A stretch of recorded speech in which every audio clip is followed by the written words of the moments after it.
맥스 루케이로라고 하는 미국의 유명한 문학가가 있습니다. 그분이 쓴 책 중에 젠틀 썬더라고 하는 책이 있는데 그 책에서 그가 소개한 이야기 하나를 여러분과 함께 나누고 싶습니다. 어떤 사람이 여행을 하는 중에요. 성경을 들고 있는 한 사람을 보았습니다. 교회 다니고 있던 그는 너무 반가웠어요. 교회 다니는 사람을 만나니까 저 사람도 교회를 다니나 하는 생각이 들었습니다.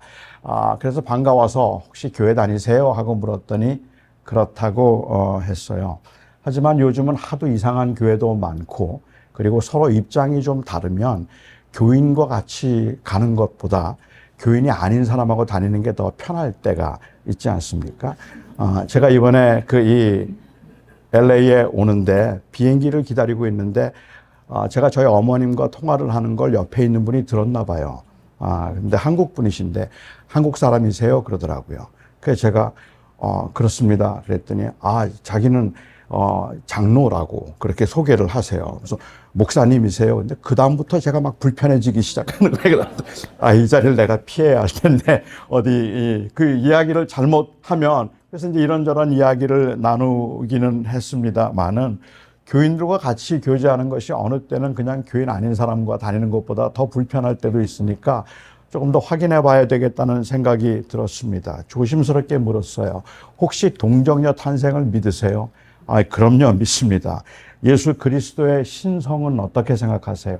예수님은 하나님의 아들이십니다. 그러면 예수님이 십자가에 죽으신 것도 믿나요? 그럼요, 나를 위해서 십자가에 죽으셨는데요. He must be a born again Christian. 이거 중생한 그리스도인으로 하는 생각이 들어서 너무 반가웠습니다. 속으로는 반가웠지만 조금 더 알아봐야 되겠다는 생각이 들었어요. 인간에 대해서는 어떻게 생각하십니까?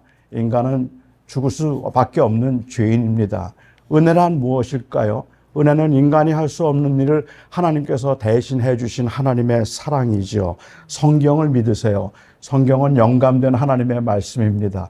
재림을 믿으십니까? 곧 임박했다고 믿습니다. 교회는 어떻게 생각하세요? 교회는 그리스도의 몸입니다. 그냥 중생한 그리스도인이 아니라 이 사람은 복음적인 그리스도인. He must be an evangelical Christian. 이 사람은 진짜로 복음적인 그리스도인이라는 생각이 들어서 너무 반가웠습니다. 그 사람도 굉장히 반가워하는 것 같았어요. 혹시 보수적인 교회를 다니십니까? 아니면 진보적인 교회를 다니십니까? 저는 보수적인 교회를 다닙니다.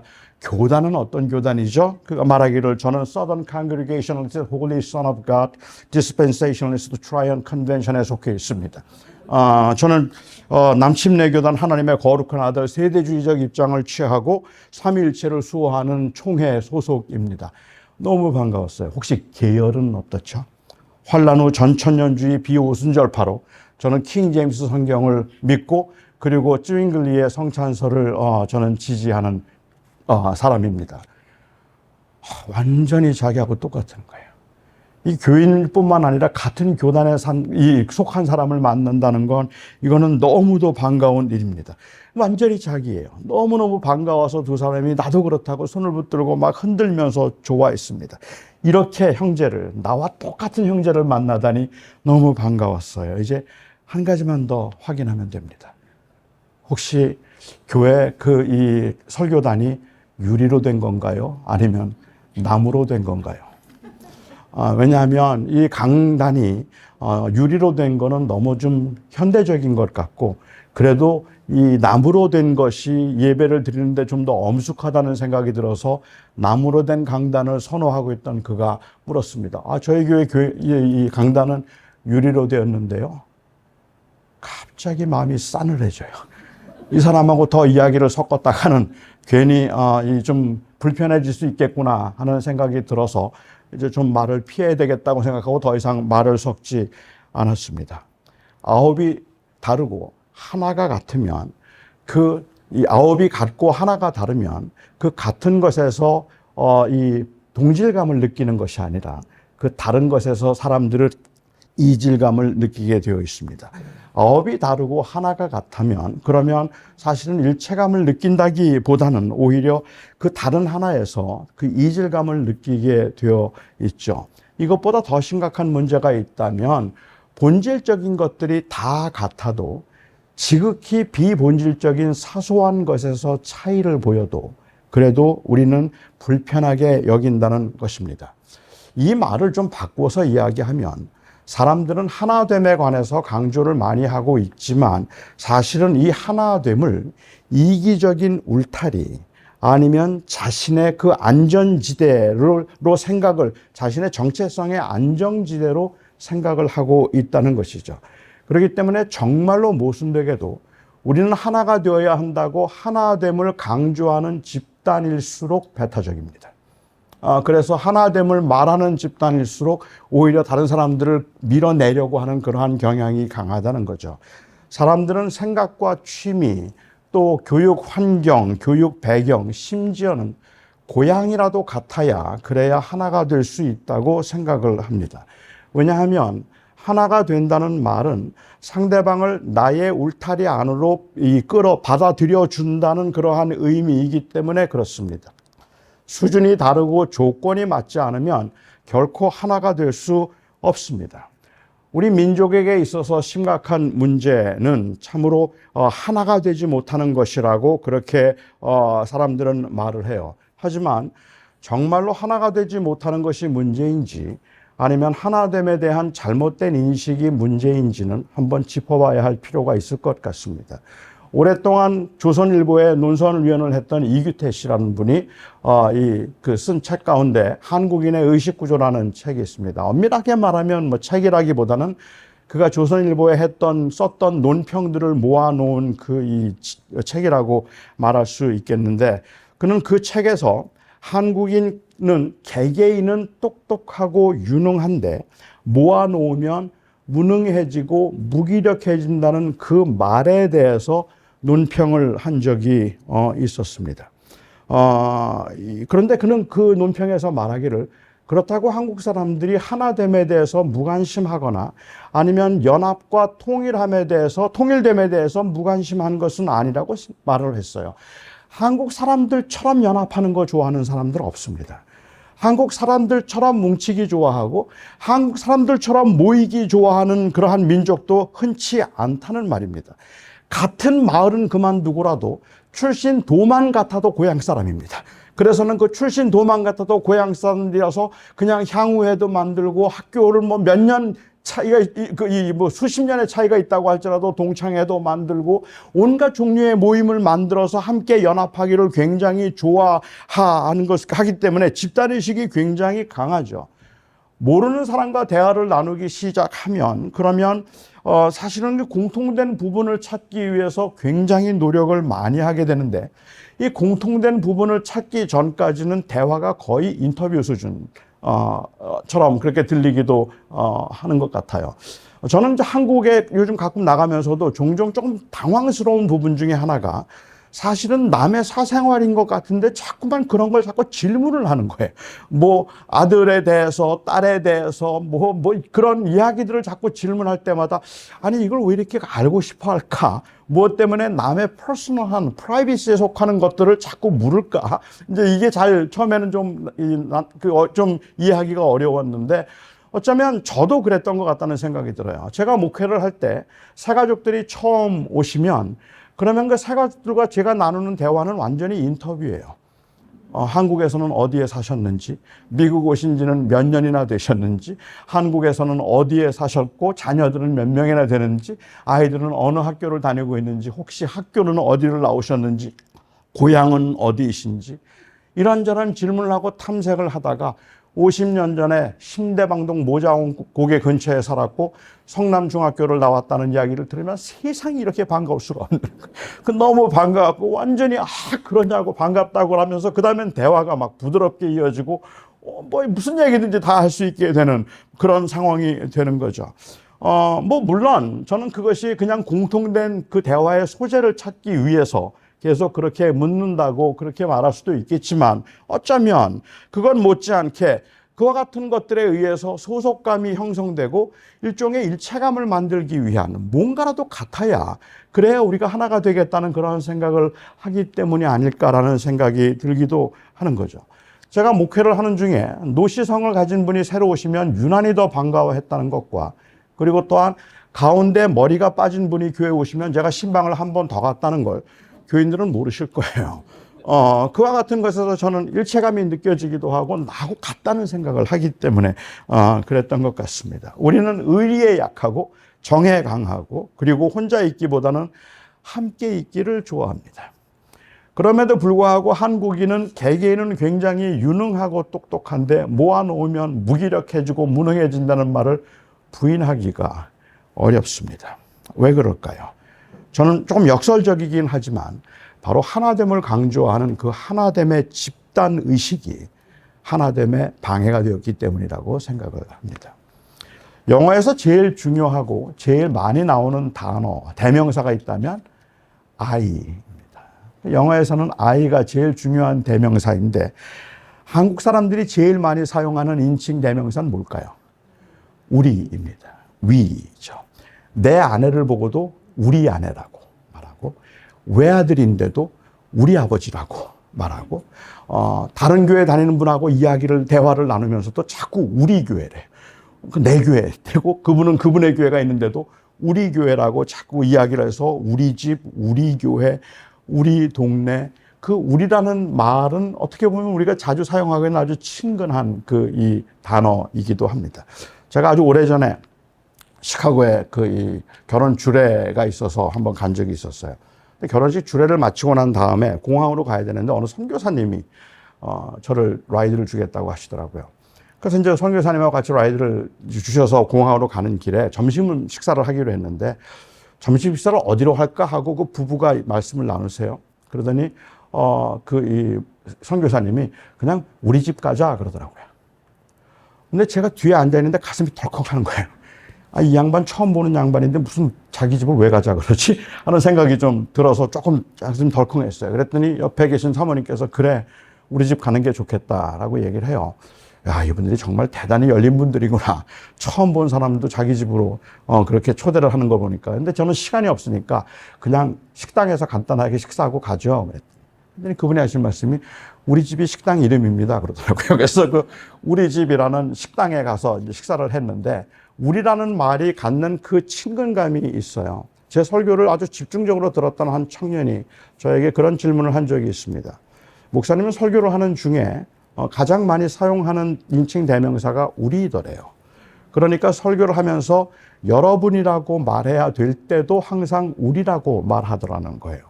그러니까 제가 설교를 하면서 저는 뭐 매일 교회를 나오는 사람이니까 그러니까 설교를 하면서 여러분 저희 교회 열심히 나오셔야 합니다. 여러분 교회 열심히 나오셔야 합니다. 이렇게 말을 해야 되는 그때도 여러분 교회 열심히 나오셔야 합니다라고 말하지 않고 우리는 교회 열심히 다녀야 합니다라고 그렇게 이야기를 하더라는 거예요. 그러니까 제가 그렇게 이야기를 하는 이유는 어쩌면 이야기하는 분들과 제가 일체감을 느끼기 위해서 하는 그러한 표현일 수도 있겠죠.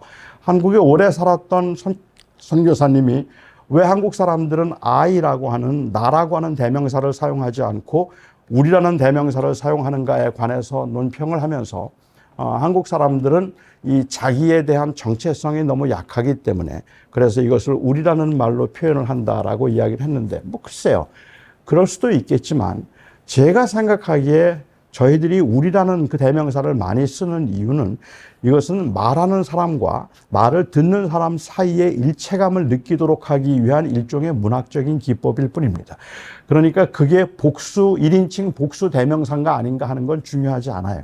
중요한 문제는 내가 대화를 나누고 있는데 이 이야기를 지금 내가 혼자 하는 것이 아니라 우리 같이 이야기를 하고 있다는 그러한 일종의 일체감을 느끼기 위해서 우리라는 대명사를 많이 사용하고 있다는 말입니다. 그래서 우리는 굉장히 친근감을 의미하기도 합니다. 뭐 가령 교회에서 식사를 마치고 난 다음에 오늘은 누가 설거지를 할까요? 그런데 청년 남녀가 우리가 할게요 라고 그렇게 이야기를 하면 그냥 1인칭 복수 대명사로 이 자매와 이 형제가 설거지를 하겠다고 그렇게 자원했다라고 이해하지를 않아요. 우리? 쟤들이 언제부터 우리지? 뭔지 우리라고 말을 하면 그냥 이거는 1인칭 복수 대명사가 아니라 각별하다는 그러한 의미가 그 안에는 함축되어 있어서 사실 우리는 그렇게 하나됨에 관해서 그리고 연합함에 관해서 굉장한 관심을 가지고 있습니다. 하나됨이라는 것을 이렇게 이해를 하고 있기 때문에 하나됨은 결국은 내 안으로 다른 사람을 끌어들인다는 의미가 되기는 하는데, 사실은 이 하나됨이 그런 의미에서 굉장히 위험한 집단의식이 될 수 있다는 거죠. 예를 들어서 뭐 어느 구역이 하나됨을 강조한다고 이야기를 해볼까요? 아니, 우리 교회는 하나 되자고 이야기를 해볼까요? 구역 식구들이 하나가 됩니다. 구역장을 중심으로 해서 구역 식구들이 똘똘 뭉쳐요. 그래서 매주 모일 뿐만 아니라 식사할 때 친교 시간에도 같이 식사를 하고, 그리고 어디에 그냥 일주일에 한 번 교회에서만 만나는 것이 아니라 일주일에 2번씩 교회에서 또 밖에서 만나서 이야기도 나누고, 한 번 만나면 헤어질 줄을 모르고 같이 밥해 먹고 너무너무 사이좋게 지내요. 그렇게 구역 식구들이 사이좋게 지내기 시작하면 여러분 교회 부흥하는 거 아시죠? 그러면 교회가 부흥합니다. 서로 교회인들이 서로 하나가 돼, 구역끼리 서로 똘똘 뭉쳐서 구역 식구들끼리 완전히 일체감을 느끼도록 만드는 거죠. 그런데 그렇게 하다 보면 같이 친교 시간에 내 구역 식구가 다른 구역에 가서 식사를 하고 있으면 배신자처럼 느껴져요. 아니, 우리 교회 교인인데 식당에 갔더니 다른 교회 교인들하고 식사만 하고 있어도 갑자기 경계가 되는 거예요. 저 사람 왜 저기 가서 식사하고 있지? 저 사람 변했나? 배신했나? 딴 교회 가려고 그러나? 도대체 왜 저러지? 하는 그러한 생각이 들어서 함께 하나가 된다는 그 말 속에는 굉장히 강한 집단의식을 느끼게 된다는 말입니다. 예수님께서 말씀하셨던 하나됨을 이렇게 이해하는 경우들도 있지 않을까라는 생각이 들어요. 오늘 본문에 보면 주님께서 아주 재미있는 기도를 하시죠. 주님께서 말씀하시기를 내게 주신 아버지의 이름으로 저들을 보전하사 우리와 같이 저희도 하나가 되게 하옵소서라고 기도합니다. 주님께서 기도하셨던 내용은 무엇일까요? 주님께서 원하셨던 것은 무엇일까요? 저희가 잘 아는 것처럼 인간의 이성적 한계를 초월하는 것이 성삼위 하나님의 존재입니다. 그러니까 성부와 성자와 성령 하나님이 이 삼위일체가 된다는 것은 우리의 이해로는, 우리의 이성으로는 설명이 불가능하죠. 그것은 세 개의 다른 명제를 하나로 묶어서 이야기하기 때문에 그렇다는 말입니다. 성부와 성자와 성령은 각각 다른 인격체이시다. 그리고 이 각각 다른 인격체인 성부와 성자와 성령은 다 온전하신 하나님이시다. 그러나 하나님은 한 분이시다. 이게 이해가 안 돼요. 그렇기 때문에 삼위일체의 존재는 저는 천국에 가도 우리는 이해 못한다고 생각합니다. 왜냐하면 하나님의 존재와 인간의 이성적 한계를 가지고 있는 인간의 존재로서는 하나님의 그 존재, 공간적으로 하나님의 존재를 이해할 수가 없기 때문에 그렇죠. 그러니까 삼위일체가 이해가 안 되는 이유는 하나님은 공간을 초월하신 분이고 우리는 공간의 한계를, 제한을 받고 있다는 사실 때문에 사실은 삼위일체가 이해가 안 되는 것이라고 생각할 수 있긴 해요. 그러니까 성삼위 하나님이 하나가 되셨다는 것을 우리는 사실은 신학적으로도 이성적으로도 이해가 되지는 않지만, 그럼에도 불구하고 주님께서 말씀하셨던 우리가 하나가 된 것 같이라는 이 말 속에 얼마나 끈끈하고 그리고 얼마나 나누어질 수 없는 그러한 그 강한 일체감을 느낄 수 있는가 하는 것은 우리가 어렵지 않게 볼 수 있을 것 같아요. 그러니까 성부와 성자와 성령이 우리가 하나가 된 것 같이 저들도 하나가 되게 하여 주시옵소서. 이것을 단순히 존재적 일체감으로만 생각을 한다면, 그렇다면 이 말씀은 저들이 절대로 흩어지지 말게 하시고 저들이 항상 똘똘 뭉쳐서 항상 같이 살게 해주소서라는 그러한 의미로 이해할 수 있겠다는 말입니다. 마치 크레이지 바운드로 묶어놓은 것처럼 저들이 하나가 되게 해 주시옵소서. 그런데 그렇게 이해하는 건 문제가 돼요. 저는 이 하나됨을 구속사적으로 이해를 해야 된다고 생각합니다. 성부와 성자와 성령 하나님께서 공간적으로만 생각해 보자면 성부와 성자와 성령 하나님께서 한 분이 되시, 이 삼위일체가 돼서 그 일체적인 뗄래야 뗄 수 없는 불가분의 관계에 계신 그분이 그렇게 같이 계시다가 예수 그리스도께서 이 땅에 인간들을 구원하기 위해서 하늘을 떠나서 이 세상으로 오셨습니다. 그리고 이 세상에 오신 그 예수님께서 죽을 수밖에 없는 죄인들, 하나님과 원수되었던 저희들을 향하여서 하나 되자고 말씀하셨어요. 그러니까 예수님께서는 우리와 하나가 되도록 하기 위해서 사실은 예수님께서는 하늘을 떠나셔야 됐다는 말입니다. 그리고 성부 하나님을 떠나서 우리를 찾아오셔서 우리들에게 하나가 되자고 말씀을 하신 거죠. 존재론적인 일체감을 놓고 이야기를 하거나 공간적인 일체감을 놓고 이야기를 하자면 우리가 하나가 된 것 같이라는 말은 사실은 삼위 하나님께서 그냥 하늘에 계셨어야 돼요. 그런데 헤어지셨단 말입니다.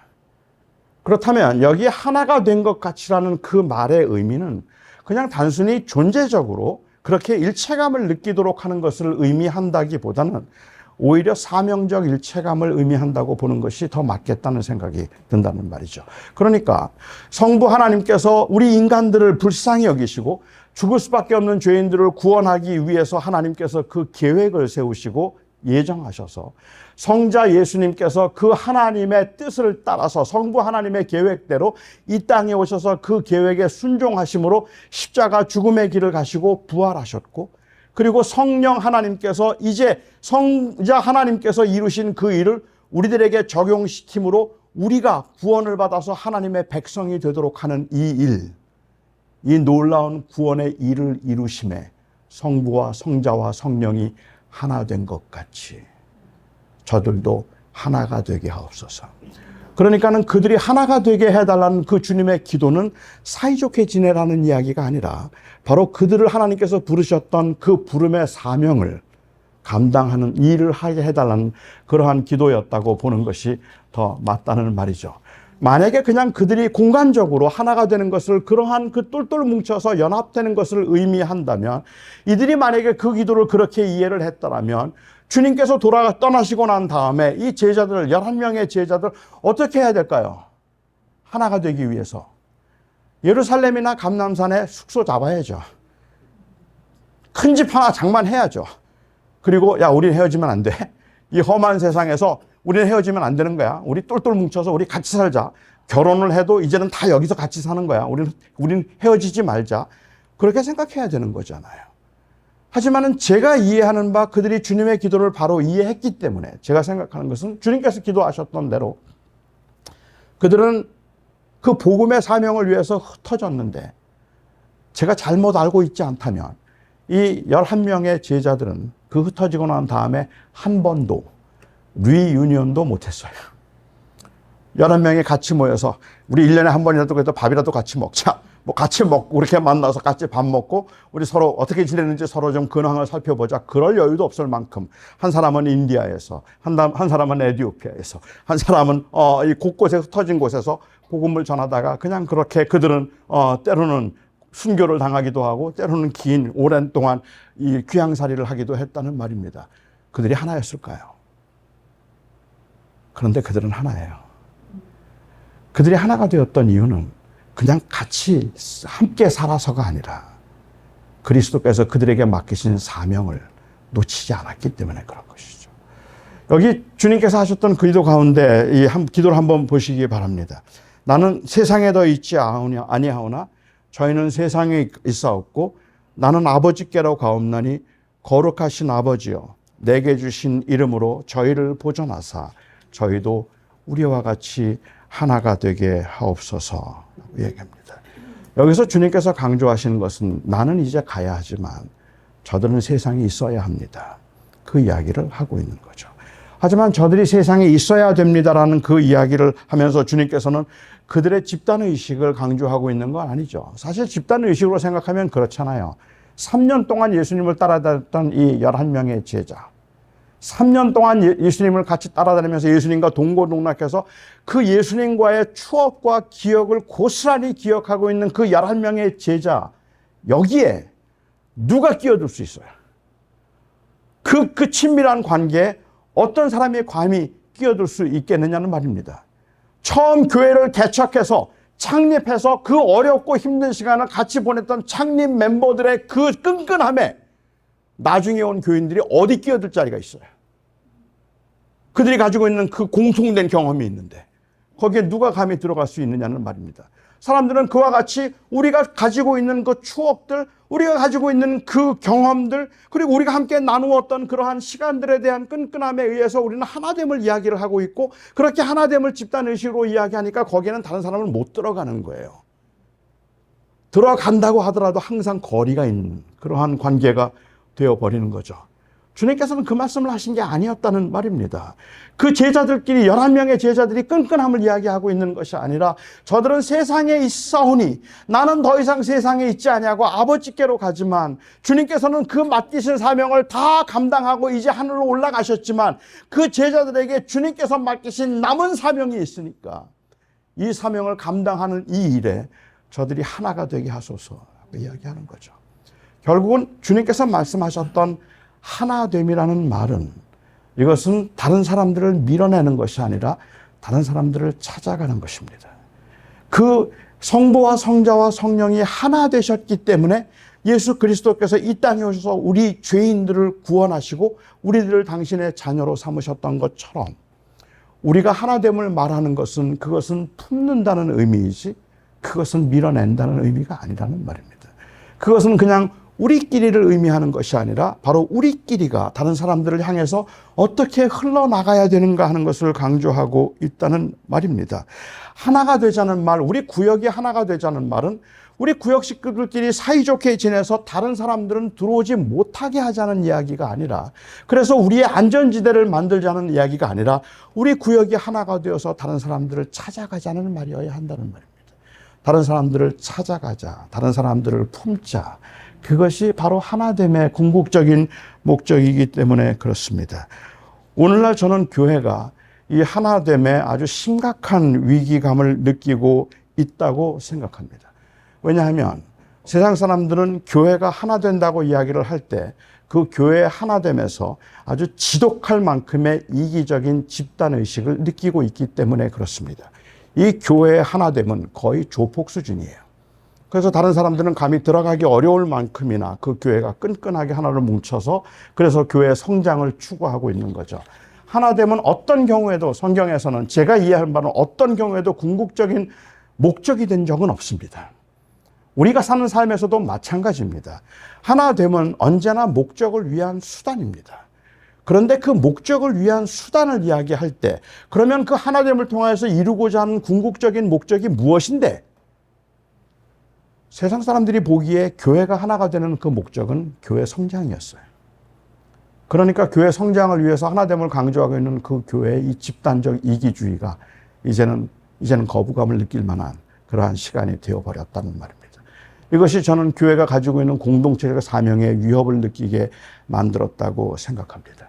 주님께서는 말씀하시기를 너희는 세상의 빛이라 라고 말씀하셨습니다. 너희는 세상의 빛이라고 말씀을 하시면서 사용하셨던 비유가 누가복음에 나오는 그 비유가 재미있습니다. 마태복음에서도 주님께서 비슷한 말씀을 하셨지만 사람이 등불을 켜서 등경 위에 두고 침대 밑이나 침상 아래나 아니면 그릇으로 덮어두지 않는다 라고 했습니다. 사람이 등불을 켜서 이 등불을 켜서 그것을 등경 위에 두고 이 침상 밑에 두거나 아니면 그릇으로 덮어두지 않는 이유는 바로 그 빛이 세상을 드러내고 비치도록 하기 위함이다 라고 그렇게 이야기를 합니다.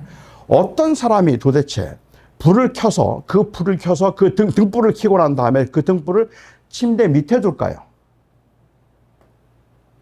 저는 그 말씀을 보면서 가능한 어떤 경우에 이게 가능할까를 좀 고민해 보았어요. 어떤 경우에 가능할까? 침대 밑에 뭐 동전 찾으려고?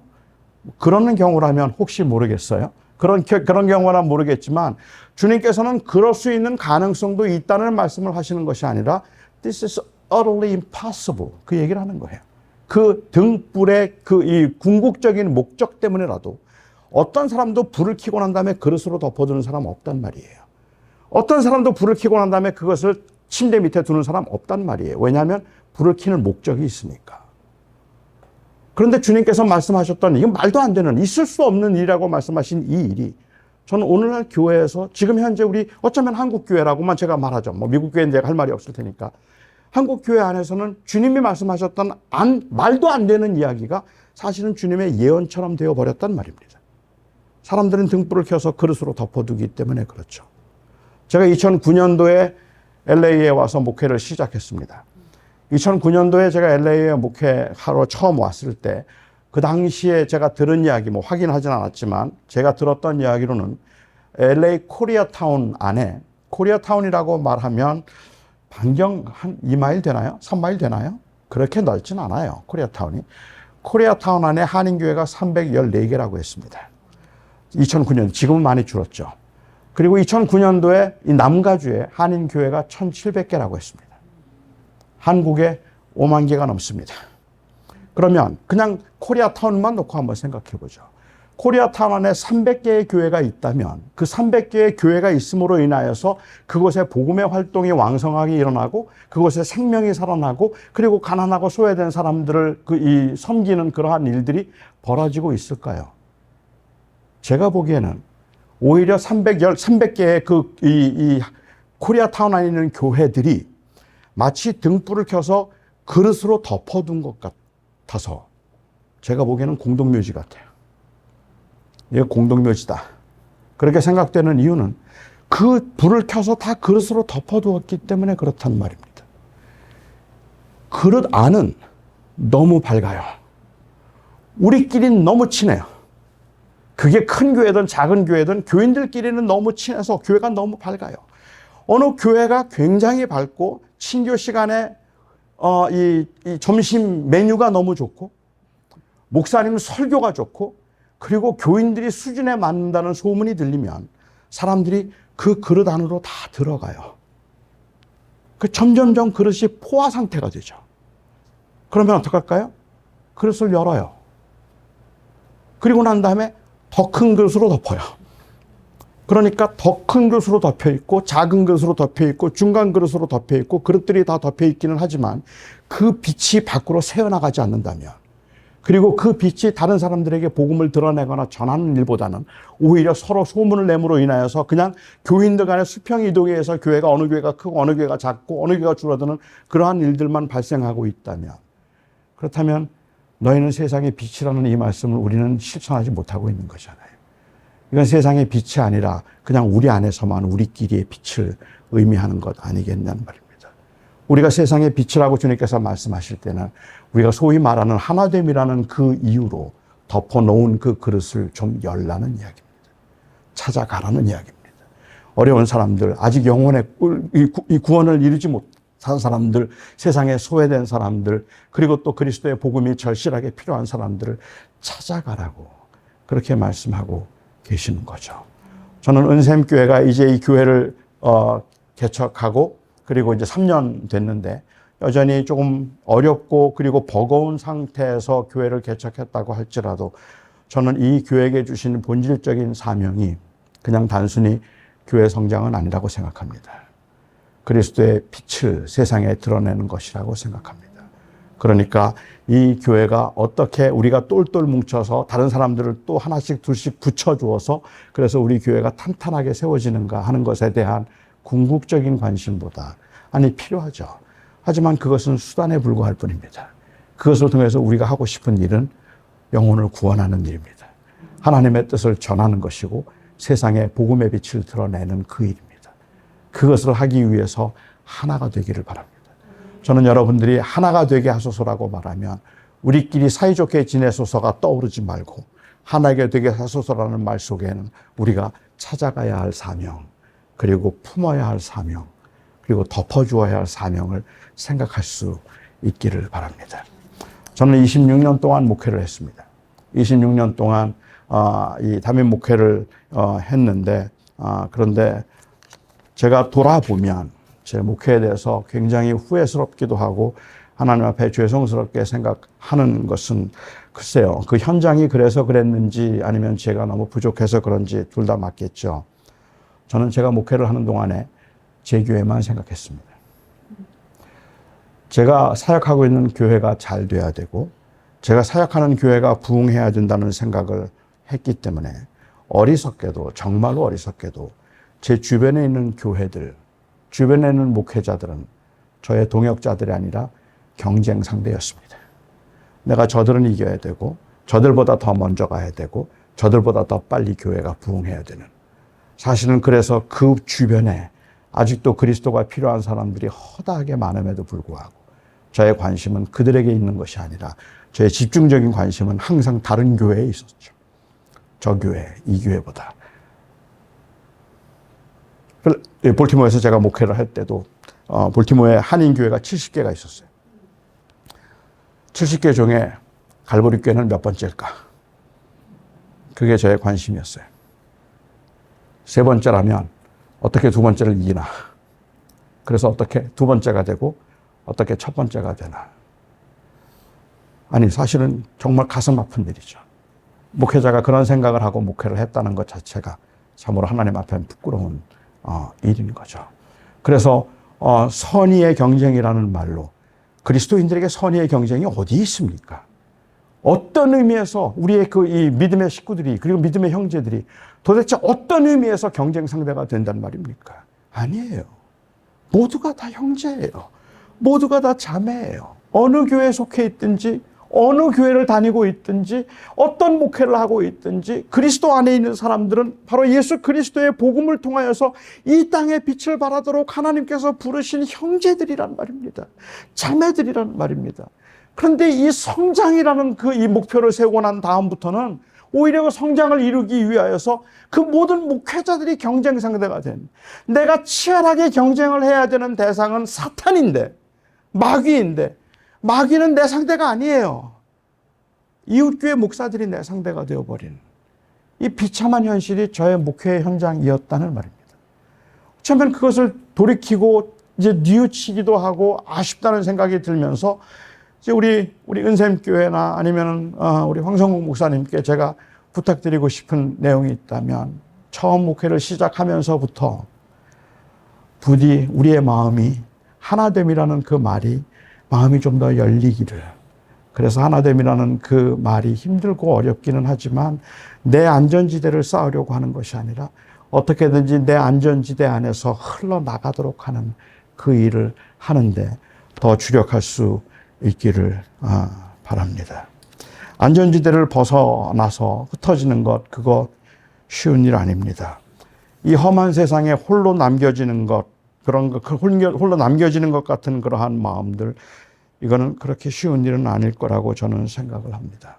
하지만 그럼에도 불구하고 저는 이 21세기에 특별히 한국교회가 다시 살아나기 위해서라면 한국교회는 공동체 의식을 회복해야 합니다. 그 공동체 의식이라고 하면 사실은 그 함께함의 중요성, 그리고 다른 사람들을 찾아가서 함께 하자고 할 수 있는 것이 공동체 의식일 텐데요. 제가 한국에 이제 요즘에 자주 가면서 한국에 있는 목회자들 만나서 이야기를 하는 중에 제가 그런 이야기를 한 적이 있었습니다. 한국교회 교인들을 보면 한국교회에서는 공동체라는 말을 참 많이 쓰고 있는데, 그런데 공동체라는 말을 많이 쓰고 있지만 어쩌면 한국교회는 공동체를 경험한 적이 별로 없는지도 모른다. 한국교회는 공동체를 경험한 것이 아니라 조직을 경험했다. 그러니까 이 조직과 공동체의 차이가 있다면 그 조직에는 분명히 이루어야 하는 목표가 있습니다. 그 목표를 위해서 조직되는 것입니다. 그러니까 그 교회가 조직처럼 보이는 이유, 공동체처럼 보이지 않는 그 이유가 있다면 그것은 바로 그 목표, 교회 성장이에요. 성장해야 된다는 그 목표에 너무 우리가 완전히 obsessed 되어 있는 그러한 상황이기 때문에 어쩌면 우리는 공동체적인 의식을 갖지 못하는 거죠. 한 사람 한 사람을 소중하게 여기고 같이 갈 수 있다는 것을 아름답게 생각하고 누군가를 찾아가서 우리가 함께 어우러지자고 이야기를 해서, 그래서 그 관계가 점점 더 부드러워지고 또 원만해져서 사람들이 더 많이 품어질 수 있는 그러한 공동체적인 사명을 감당하기보다는 성장을 위해서 필요한 것들은 남겨두고 필요하지 않은 것들은 잘라내야 되는 그러한 그 조직적인 의식이 어쩌면 우리가 세상의 빛이 되라고 하신, 하나 되라고 하신 이 말씀을 오해하게 만들었다는 생각을 하게 되는 것 같습니다. 하나됨은 공산당도 강조하고 히틀러도 강조합니다. 하나됨은 조폭들도 강조합니다. 하나됨은 그만큼 안전하기 때문입니다. 하지만 주님께서 기도 중에 하나됨을 말씀하신 것은 세상에 속하지 않아야 할, 그럼에도 불구하고 세상에 있어야 할 이 사명과 밀접한 관계를 가지고 있습니다. 제가 얼마 전에 임지연 교수가 쓴 희생자의식, 민족주의라는 책을 읽었습니다. 그 책에서 그는 말하기를 본능적이든 아니면 그것이 만들어진 것이든 사람들은 하나를 말하지만 사실은 결코 하나가 되게 하나가 될 수 없게 만드는 집단적 그 이 이기주의의 위험이 항상 그 안에 도사리고 있다라고 그렇게 이야기를 했습니다.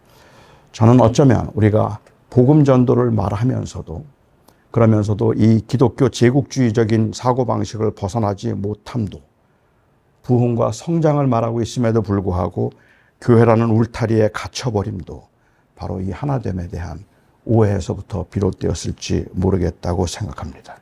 여기에 주님께서 말씀하신 역설이 있습니다. 하나됨은 밀어내는 것이 아니라 끌어안는 것입니다. 하나됨은 모이는 것이 아니라 흩어지는 것입니다.